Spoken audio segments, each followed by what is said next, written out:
দিদি, এখানে তো ফোটা ফোটা রক্ত। কি বলছিস তুই? হ্যাঁ, ফোটা ফোটা রক্ত পড়ে আছে। দিদি, কি হলো? আমি কিচ্ছু বুঝতে পারছি না, কিচ্ছু বুঝতে পারছি না। কে ফোন করেছে? পদ্ম। কি বলছে? পাপা, ও বলছে যে গীতা বৌদি মিসিং, আর গীতা বৌদি যেখানে দাঁড়িয়েছিল সেখানে নাকি ফোটা ফোটা রক্তের দাগ। কি বলছিস? কি দে ফোটা দে। হ্যালো পদ্ম, কি হয়েছে? কি বড়বাবু,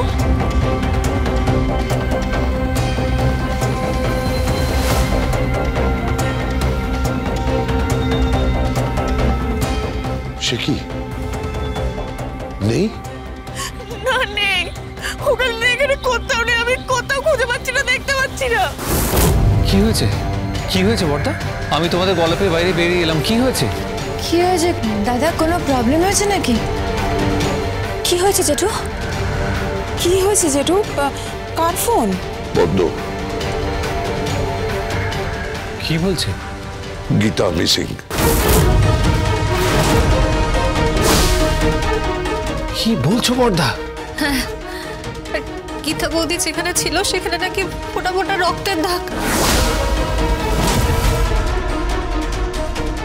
গীতা বৌদির কোনো খোঁজ পাওয়া যাচ্ছে না। কই দেখি ফোনটা দাও।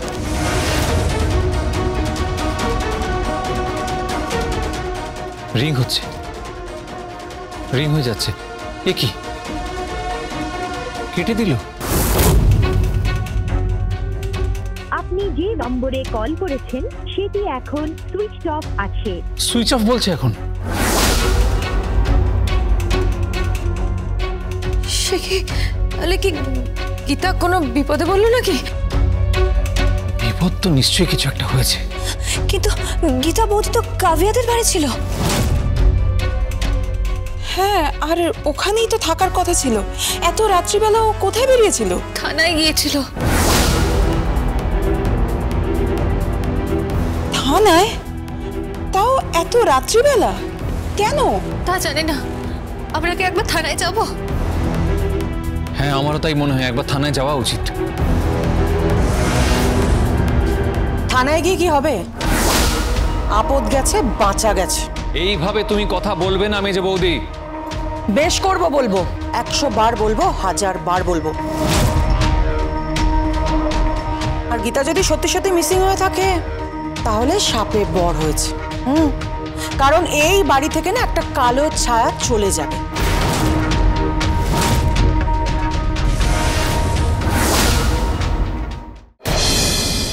গীতা LLB সোম থেকে রবি প্রতিদিন বিকেল 5:30টায় স্টার জলসায় ও জিও হটস্টারে।